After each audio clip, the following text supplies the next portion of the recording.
Eu sei que é difícil esperar,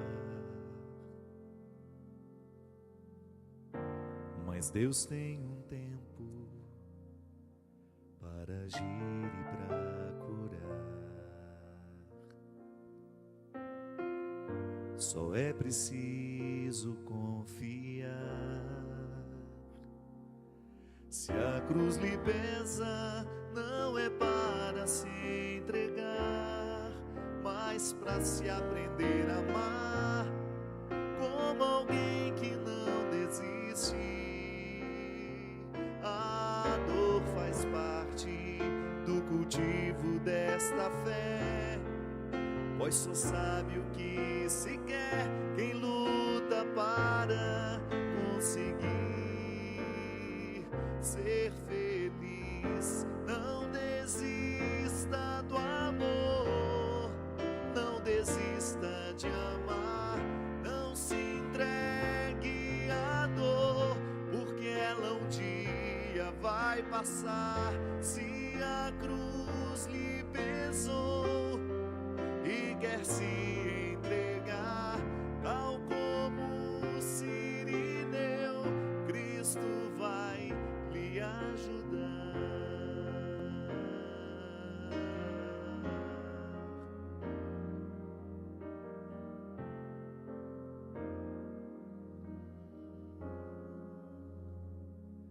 Eu sei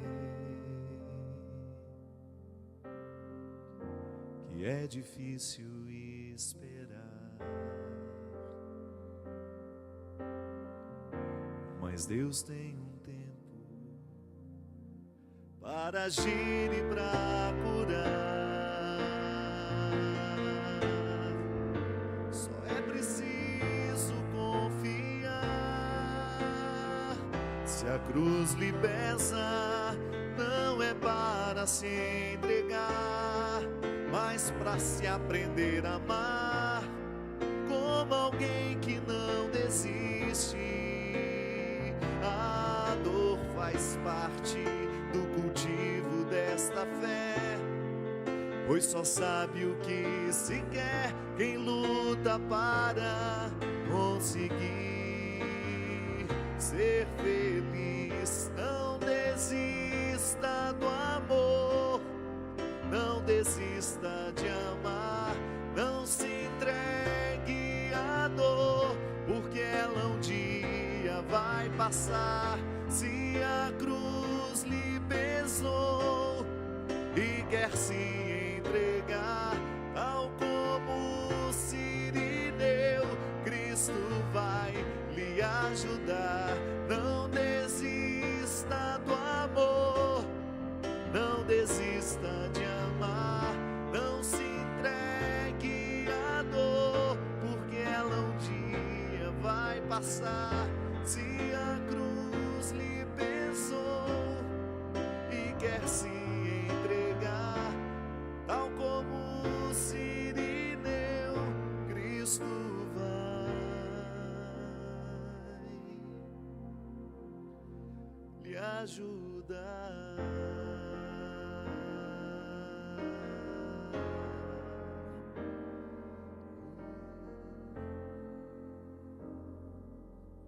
Muito boa noite, é com muita alegria que nós começamos mais um programa de Direção Espiritual.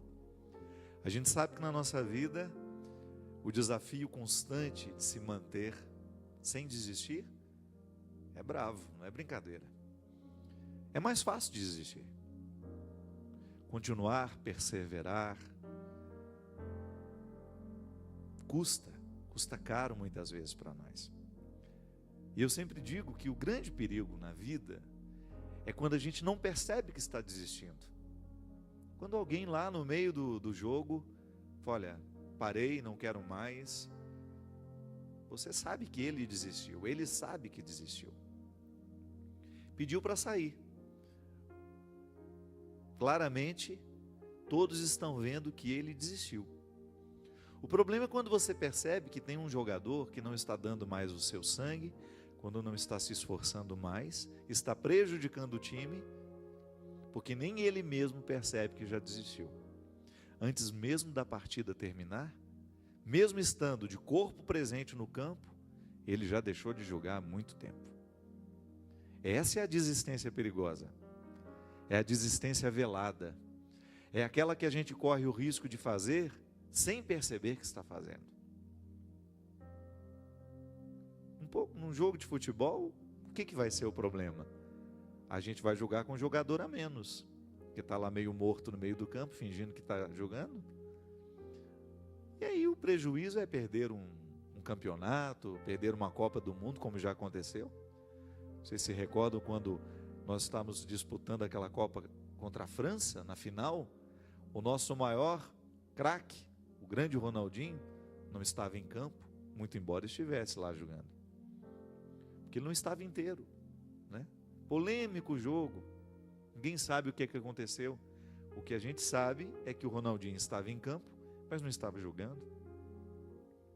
Perder uma Copa do Mundo, a gente chora uns 2, 3 dias e passa, né?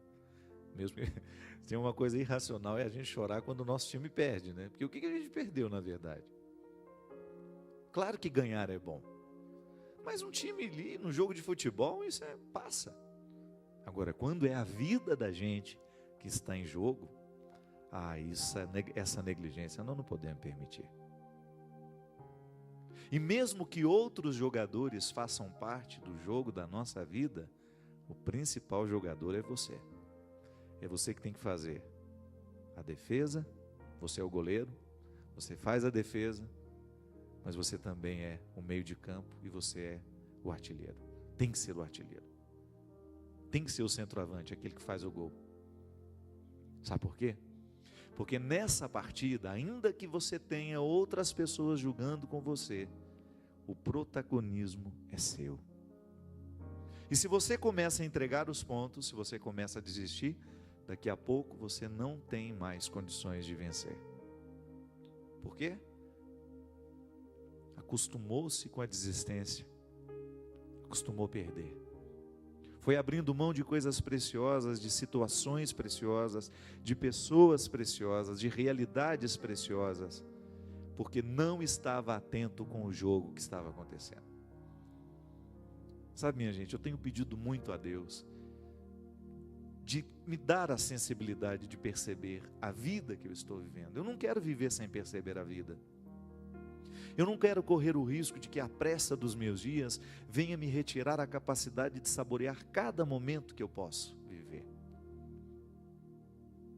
Ainda hoje estava conversando com uma amiga dizendo que às vezes eu tenho medo de estar dando à minha alma um tratamento que ela não merece. Não estou falando da minha opção de ser padre, viu? De jeito nenhum. Mas muitas vezes como vivo sendo padre. Será que eu preciso mudar alguma coisa no meu ritmo de trabalho, para que eu tenha condições de perceber a minha vida e não perder a capacidade de saborear cada detalhe da minha existência? Também outro dia conversava com uma amiga sobre um padre que a gente tem em comum, um amigo. Não tenho tanta proximidade, mas... E ele passando dificuldades, muitas dificuldades como padre. E num determinado momento eu falava isso para ela, numa partilha, né? É tão bom a gente ter amigos com quem a gente partilha a intimidade. Eu dizia para ela, nós que somos padres, de vez em quando nós precisamos nos retirar do mundo, para a gente voltar a saborear a simplicidade do sacerdócio. Isso para mim é uma questão de honra, gente, é de honra. Eu tenho uma vida de padre, eu tenho um coração de padre, eu me interpreto padre o tempo todo, mas eu tenho uma vida diferente do padre da paróquia, ou do padre lá do seminário, do padre que trabalha no hospital. Trabalho com comunicação, um meio exigente. Padre Zezinho sempre fala isso, é um martírio. Padre Marcelo, escutei dele outro dia, nas lutas, das dificuldades de ser quem é. Padre Reginaldo Manzotti, Padre Robson, Padre Joãozinho, Padre Evaldo, tantos padres hoje trabalhando com comunicação, Padre Juarez. E quais são os desafios para nós hoje? Não perder a partida, não perder o referencial do que é mais importante para nós. Aí então, de vez em quando, a gente sair desse glamour que a comunicação deu aos padres cantores, aos padres comunicadores, e a gente experimentar a simplicidade da roça, das pessoas simples, de celebrar ali sem nenhum aparato, a não ser você. Você sabe que a coisa que mais me agrada, mesmo às vezes pode parecer uma demagogia, não. Antes de ser padre, antes de fazer o trabalho que eu faço, eu já trabalhava nas comunidades rurais em Taubaté. E eu tinha um prazer imenso de fazer aquele trabalho como diácono. E agora, nas oportunidades que eu tenho, de vez em quando, celebrar com aquele povo simples, sabe por quê? Porque não tem expectativa do padre famoso. É o padre Fábio, é um padre só que vai chegar aqui para fazer a missa para nós. Aí você experimenta a simplicidade do jogo, em que você, sem a necessidade de muitas artimanhas, cumpre bem o papel de ser quem você é. Às vezes isso faz falta para mim, e sei que isso faz falta para você também. Sei que às vezes a sua vida tem muita coisa acontecendo em torno dela, mas eu tenho medo que você não esteja em tudo isso que está acontecendo em torno dela. Eu sou empreendedor nato, eu gosto de trabalhar, eu gosto de produzir, eu tenho um processo criativo muito grande dentro de mim.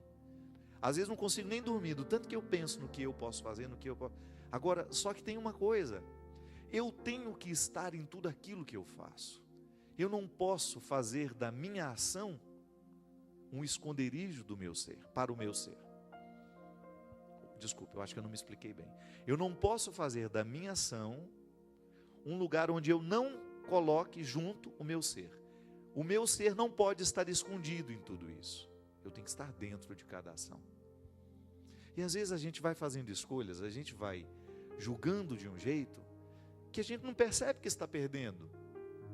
Aí de repente, quando você nota, o déficit já é muito grande, o prejuízo já é muito grande. Aí você olha para trás e diz, aquela velha frase: meu Deus do céu, o que eu fiz da minha vida? Por que eu tratei aquela pessoa daquele jeito? Por que eu não fui mais próximo? Por que eu não trabalhei menos? Ou por que eu não trabalhei mais? Por que eu não me dediquei mais a mim, aos meus projetos? Por que eu não fui capaz de me amar um pouco mais? E assim, consequentemente, eu ter condições de amar um pouco melhor os que estavam ao meu redor? Por que eu não tive disposição de lidar com aquele defeito tão horroroso que eu tinha e que hoje está muito pior do que naquele tempo da juventude? Por que eu não tive coragem de ser verdadeiro comigo, com as pessoas que estão ao meu redor? Por que eu não olhei de frente para o meu limite, para a minha limitação? Minha gente, mais cedo ou mais tarde, nós vamos nos fazer essa cobrança. Sabe, eu fico pensando que o que Jesus fazia com as pessoas, quando ele as encontrava, era justamente despertar nelas as perguntas. Jesus era um homem que inquietava, ele interrogava. Quando as pessoas estavam diante dele, era inevitável, olhando para o jeito como ele vivia, escutando o que ele falava, as propostas de vida que ele tinha, olhando para o caráter dele, para o jeito dele ser gente, era inevitável que as pessoas se perguntassem: por que eu também não posso viver assim? A presença de Jesus inquietava, provocava perguntas. Respondia? Também respondia, mas ela provocava muitas perguntas. E é assim que tem que ser hoje. A nossa religião, a nossa pertença religiosa tem que ser constantemente um incômodo, um bom incômodo, uma paz inquieta, como diz sabiamente o Padre Zezinho. De você ter condições, de você ter a consciência de que a sua experiência religiosa lhe faz perguntar o tempo todo se você está fazendo a coisa certa, se você está escolhendo a coisa certa, se você está julgando do jeito certo, para que você não se sabote, né? Você não pode se sabotar, você não tem o direito de viver se sabotando. É impressionante como às vezes o processo da sabotagem, ele é inconsciente. Tem gente que se autodestrói sem saber que está fazendo isso. os vícios, né? Se você for pensar, o que é o vício na vida de uma pessoa? Está se sabotando. Se eu acendo um cigarro, que eu sei que está cheio de substâncias nocivas a mim, e eu jogo aquela fumaça tóxica para dentro do meu organismo, se eu permito que essa química nociva, destrutiva, visite o meu interior, passe pela minha corrente sanguínea, fique grudada nos meus órgãos, o que eu estou fazendo? Eu estou sabotando o meu sistema. É como você pegar aquele carro que você gosta tanto, que você comprou com o suor do seu trabalho, e jogar lá um ácido no tanque, ao invés de jogar gasolina. É a mesma coisa. E o pior, o carro é material. Você compra outro, trabalha de novo, compra outro, ou restaura o motor. Agora nós, muitas escolhas que nós fazemos, elas danificam o nosso funcionamento para o resto da vida. É como pegar um vírus mortal. Por que a igreja fala tanto? Tenta convencer as pessoas de viver uma vida sexual regrada, ordenada, harmonizada, com fidelidade. Porque o sexo é um canal, é um portão onde muitas doenças matam. Quantas mulheres contaminadas, pelo vírus HIV, pelo HPV também, que é um vírus terrível para a vida da mulher, que causa câncer. Quantos homens contaminados também com o vírus do HIV, por quê? Porque fizeram escolhas erradas, porque não souberam se cuidar, porque não tiveram respeito pelos limites do corpo. Quantas pessoas com câncer, por quê? Porque se alimentaram mal, porque não fizeram a coisa certa, porque permitiram que o estresse fosse muito maior do que deveria ser, porque é inevitável, é claro que a gente se estressa. Mas quando você eleva o estresse a níveis muito altos, quando você não cria o seu espaço para o seu descanso, para a sua reflexão, para a sua parada, você corre o risco de estar alimentando doenças. Sabotagens, minha gente, que nós vamos fazendo. O álcool. Quantas famílias sendo destruídas pelo álcool do pai, ou da mãe, ou de um irmão. Alguém na família que está sendo sabotado pela droga. É um absurdo. Você vê, hoje a gente sabe o malefício que o crack causa. Não só no psíquico de uma pessoa, mas a destruição de neurônios. O lixo que um ser humano fica depois de um ano usando crack. E a pessoa vai lá livremente, busca a primeira pedra, fumou a segunda, fumou a terceira e já está viciado. Mas é uma atitude livre. Pode até depois dizer, o viciado não é livre mais, porque ele está dominado pelo vício. Mas o primeiro contato com a droga foi livre. Ele foi. Ele aceitou aquilo entrar no organismo dele. Se sabotou. Quantas vezes nós nos sabotamos com sentimentos ruins, mesquinhos, ciúme. Eu tenho ciúme de tal pessoa. E aí eu começo a alimentar aquela coisa ruim dentro de mim, doentia. E porque é doentio, me adoece. Aí a gente fica amargurado. Por quê? Porque você não alcançou o seu objetivo. E o ciúme mostra para você que você não alcançou aquele objetivo. De ser dono do outro ou de querer o outro para você. Inveja. Quantas vezes nós deixamos de vencer porque nós paramos na inveja que a gente tem do outro. Eu, por exemplo, admiro o Christian. Boa noite, Christian. Eu admiro que o Christian toca bem, demais da conta. Eu queria tocar igual ele. Mas eu não tenho inveja do Christian. Tenho orgulho. Fico feliz de saber que ele é um menino competente, que soube desenvolver bem a musicalidade dele, que toca com muita sensibilidade. Eu não toco não, se eu sentar aqui, eu não sei fazer nem... Mas eu não me sinto, não é verdade? Eu tenho outros valores. O bom da vida é isso, é você descobrir que nós somos uma parceria. O programa de direção espiritual não é o mesmo quando o Christian não está. Estamos julgando juntos, é verdade. Estamos julgando juntos. Aqui esses meninos todos que estão por trás das câmeras aqui, todo mundo jogando junto. Se o câmera aqui quiser me sabotar, ele pode, né? Se o Christian quiser me sabotar, ele me sabota. Mas não é o nosso desejo. Nós queremos que o programa dê certo. Nós queremos que a nossa palavra, que a nossa proposta chegue até você. Para que, quem sabe, ao encontrar aí, você despejado nessa cama uma hora dessa, né?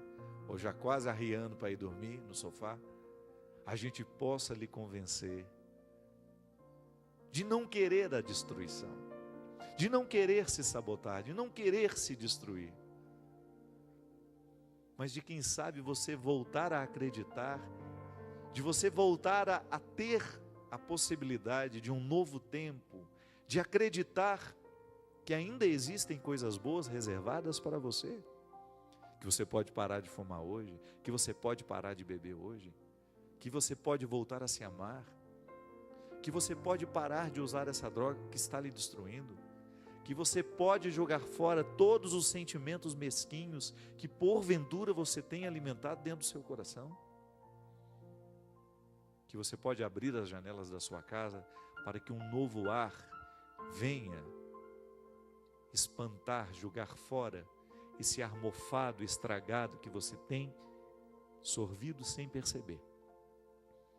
Você já percebeu que às vezes você entra num ambiente que está com um cheiro horroroso e quem está lá dentro não percebe? Porque já se acostumou. É assim. Muita gente desistiu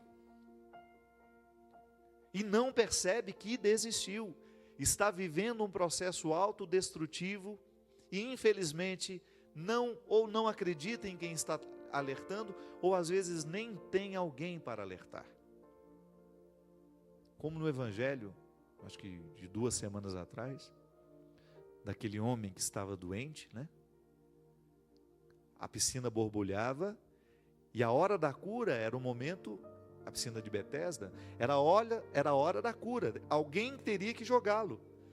Ele estava há 20 e tantos anos ali naquela beirada da piscina, e olha que frase triste, quando Jesus perguntou para ele: por que você não se joga nessas águas para você ter curado, para você ser curado?